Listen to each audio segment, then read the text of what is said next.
cette quatrième journée de notre atelier workshop international sur le réservoir de leishmaniose. Donc pour cette dernière journée, nous allons commencer le docteur Denis Sereno de l'Institut de recherche et de développement de Montpellier qui va nous présenter un site qui aide à l'exploration de la diversité des sites épidémiologiques et des réservoirs du parasite de leishmania. La parole est à vous. Merci Manuel, et en fait je voulais déjà remercier l'Institut Pasteur et de remercier toi de m'avoir invité à ce workshop. Vous avez appris plein de choses et j'étais très content de discuter avec vous. I will talk in French mainly, except for important points on limitation of data that are presented on this site. Je vais parler en français principalement et puis pour les points importants, je reviendrai en anglais. But the site is in English. We have the same site in French and in Persian, but we didn't get money to make it for instance. Donc là, effectivement, pendant ces derniers jours, on a vraiment focalisé sur ce qui était présent en Algérie. Et finalement, maintenant, moi, ce que je vais vous présenter, c'est une vision globale de la leishmaniose au point de vue mondial et voir un peu la diversité des espèces qui sont pathogènes pour l'homme, leur distribution, la diversité des vecteurs, la diversité des réservoirs. Et ce site n'a pas pour but de faire un suivi épidémiologique. Il n'y a aucune donnée qui soit géoréférencée. There is no data, no georeferenced data in this site. It's only administrative description in countries. Donc, il y a à peu près 20 à 21 espèces de leishmanie qui sont pathogènes pour l'homme. Et ces espèces ont une répartition mondiale avec des pays qui ont une diversité de pathogènes extrêmement importante et principalement en Amérique du Sud, puisque 7 espèces de leishmanie peuvent être présentes dans le pays. Et donc ça pose un problème de diagnostic. Sur le continent méditerranéen, mis à part la bordure occidentale, finalement il y a une très faible diversité, et on trouve une diversité beaucoup plus importante sur les parties occidentales et orientales. Donc on voit bien que le diagnostic de la leishmaniose, le principal problème pour certains pays, c'est la diversité des pathogènes qui circulent. Par contre, dans d'autres pays, le problème est moindre puisqu'il n'y a qu'une seule espèce en sympatrie et donc les techniques utilisées sont assez simples pour discriminer.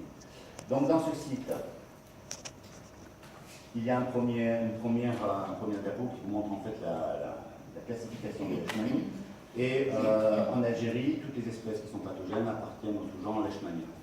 Mais il y a des espèces pathogènes pour l'homme qui appartiennent à différents autres sous-genres, comme le genre Mondinia, avec Leishmania martiniquensis ou siamensis qui sont des synonymes, et même Porcicia ou alors L. poloviensis, qui n'a pas encore été classé comme sous-genre, et donc c'est le fondateur de ce sous-genre.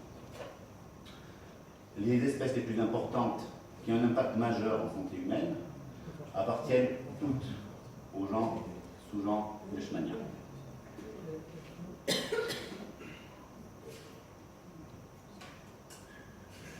Donc, alors là, je vous ai présenté finalement tout le consortium qui a participé soit à la collection des données, à la mise en forme des bases de données, à la réalisation proprement dite du site.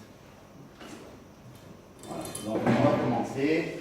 We can enter into the site by clicking by different way. In fact, there is here.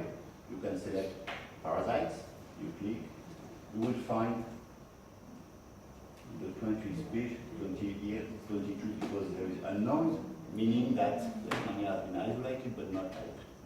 And you can see it if you make a click on this kind of things, you will see that there is no information. It's just to see, okay, there is some unknown species infecting human. So if you can click on parasites, you can click on vectors, more than 9,000 some 5 species, only 120 have been improving vector of leishmaniasis, and there is also also suspected vectors. These suspected vectors are shown by an asterisk, do not have asterisks. Proven vectors possess an asterisk. Proven vectors means that the cycle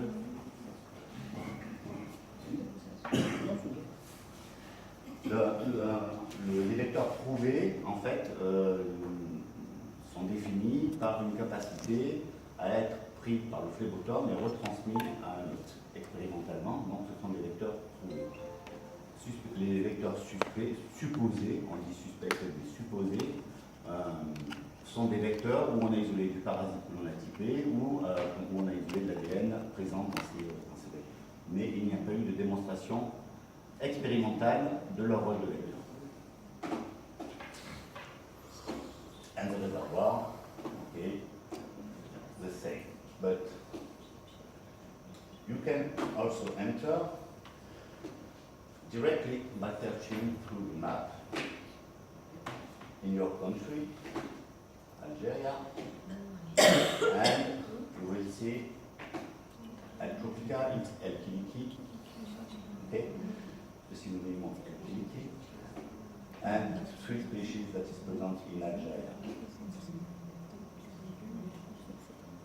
By clicking on, okay, epidemiology, you will see a map where El Niger has been shown to be present and infecting humans. And here the country of here for El Tropica, you can see all the vectors that have been shown to be suspected of proven vectors of El Tropica. Here and here, the reservoir where the parasite has been isolated at least one time. Okay, if you click on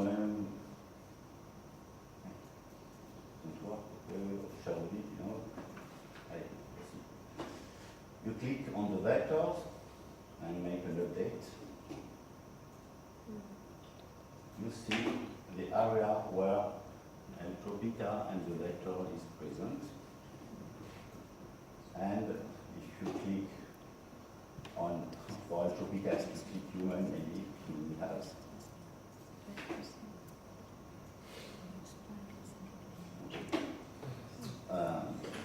first here, in Namibia, the parasite has not been isolated from a human, but from another reservoir. And here it doesn't appear because it's a bug in the informatic systems that are notized. It means that in the database there is 2 orthographic identification of humans, humans and humans. Okay. Okay. Thus you can make research to see what are the reservoir or the vector that are characterized in the area where you are working or to get information on it. And now, if you want to make molecular diagnosis that will differentiate between typing, you can click either by choosing the kind of unique region you want to use to make your diagnosis. The encoding gen. First of all, in clicking protein encoding gen, you have all the information relative to the genes, the protein encoding genes that have been used to define primers for amplification in different Leishmania species. Okay? And following all the strains that are known to infect humans, and thus you can click maybe to choose something. Okay. And here are the primers, sequences, the size of the fragments that is amplified with PCR, and okay, that is preserved, but more importantly, the references where the data was extracted. Okay, this is one Thus, this means that the primers that are defined here works on Leishmania infantum. It does not mean that it identifies Leishmania infantum. It works. You can amplify the fragments on Leishmania infantum. But if you have another species, maybe it can be also amplified.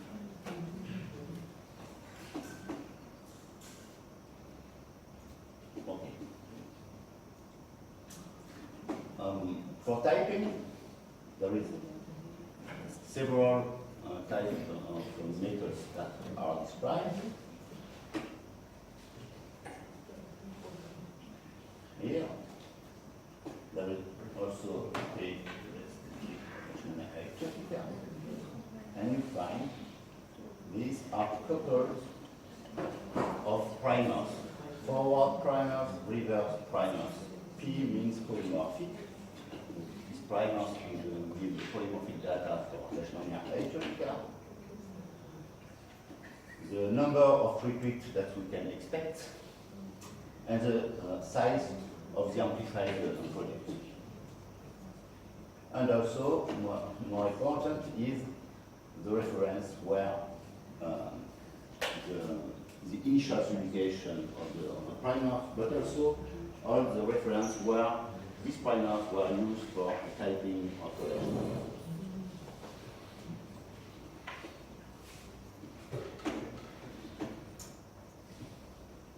Okay.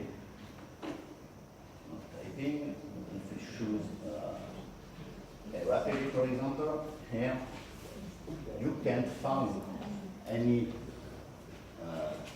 amplification product because it's polymorphic binding, and we have not made an inventory of all the bindings that are present in RPD for each strain, because it's very variable according to many things. Thus, you can only, if you want to know which primers have been used on which strain or Leishmania species, click here to download, in fact, all the names and the primers and the strain that have been used for typing Leishmania species or population by therapy.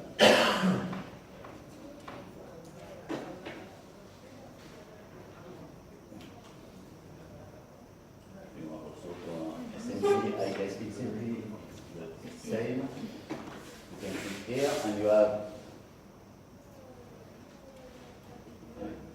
okay. So Leishmania species. Okay. The Leishmania species on which the SMP is characterized, the gene, the chromosome, the location of the chromosome, the primer sequence that is available, the primer sequence that can be used to detect this SMP, the fragments, and the references where the information was taken. Okay. Thus now, I guess this site is interesting for students because generally students focus on their own Leishmania species or product and didn't see how wide is the distribution of these diseases and how high is the polymorphism, of the clinical polymorphism of this disease, and how to detect, to type these kinds of population of Leishmania. Thank you for your attention. If you have some questions,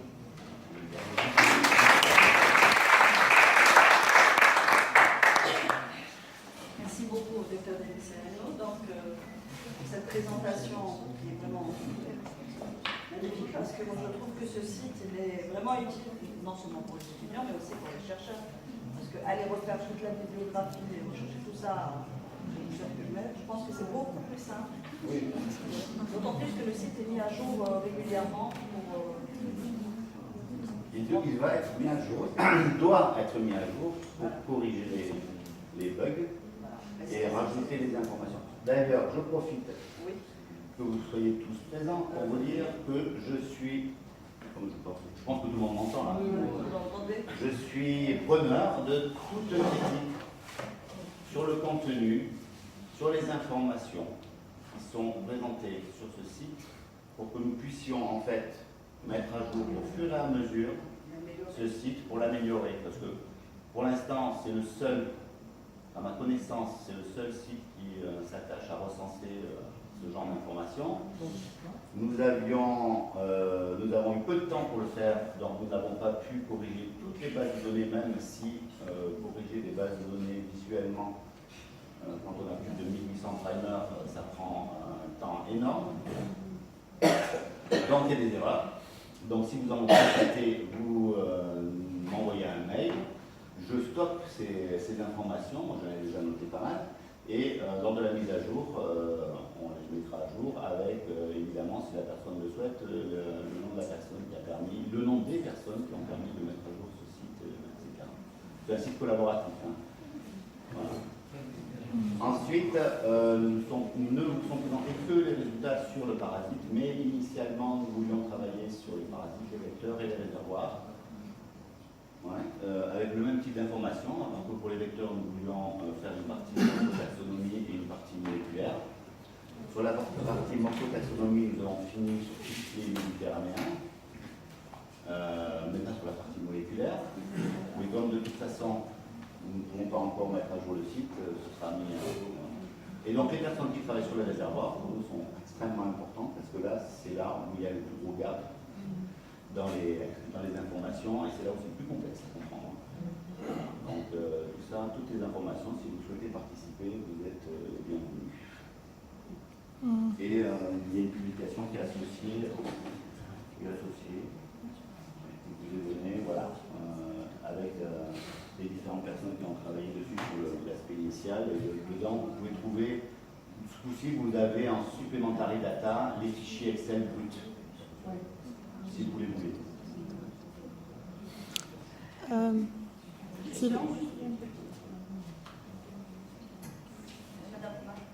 Merci beaucoup, Dr. Soleno. C'est très intéressant parce que tout ce qui est sur site comme ça, c'est mis à disposition, c'est vrai. C'est un travail fou.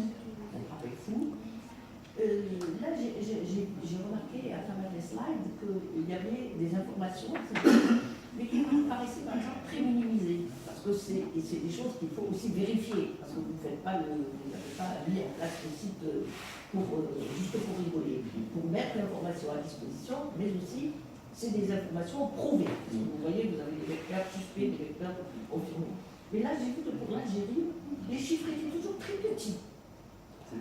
12 par rapport au nombre de vecteurs ou le nombre de réservoirs, surtout sur le nombre de réservoirs, moi je doute sur ce chiffre-là, parce que je pense qu'il y a un travail encore à fournir, et peut-être que les informations ne sont pas disponibles parce que les gens chez nous ne déclarent pas, ne publient pas.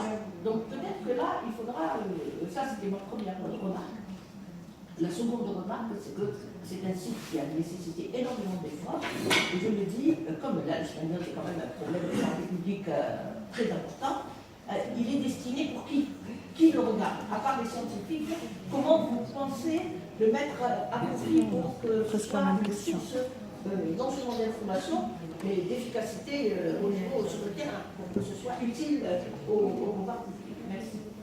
Merci pour votre question. Alors, effectivement, pour répondre sur l'Algérie, les réservoirs, de toute façon, dans tous les pays, je pense, il y a le même problème, le même souci, c'est-à-dire que tout n'est pas publié. Nous n'avons eu accès qu'aux datas publiées. Voilà.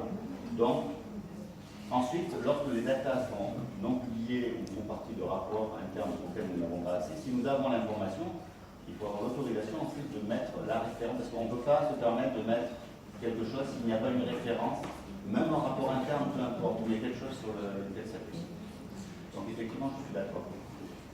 Le site, pour moi, était principalement destiné, pas au grand public, mais aux personnels de santé, aux étudiants qui travaillent dans la santé publique, aux personnes, aux entomologistes, à des spécialistes, aux étudiants, pour s'en servir, pour faire de la formation, pour aussi repérer des aberrations épidémiologiques, c'est-à-dire des endroits où on connaît le réservoir, le vecteur, l'autre, et puis le pays d'à côté, finalement, on n'a pas l'information, on a l'information sur le paradis. Donc là, il y a un gap à combler, etc. Donc, les informations maintenant que l'on pourrait rajouter, alors avant de rajouter des informations qui intéresseraient plus le grand public, je pense qu'il faut se consacrer plus à des informations qui intéressent les spécialistes de santé publique et finir cette partie-là, donc les vecteurs, les réservoirs. Et ensuite, probablement, pour les cliniciens, avoir un aspect diagnostique, vraiment un diagnostic autre que moléculaire, qui leur permettre aussi de voir, selon la souche, l'agent étiologique qui provoque cette pathologie, qu'est-ce qu'on peut utiliser comme diagnostic, immunologique, moléculaire, parasitologie,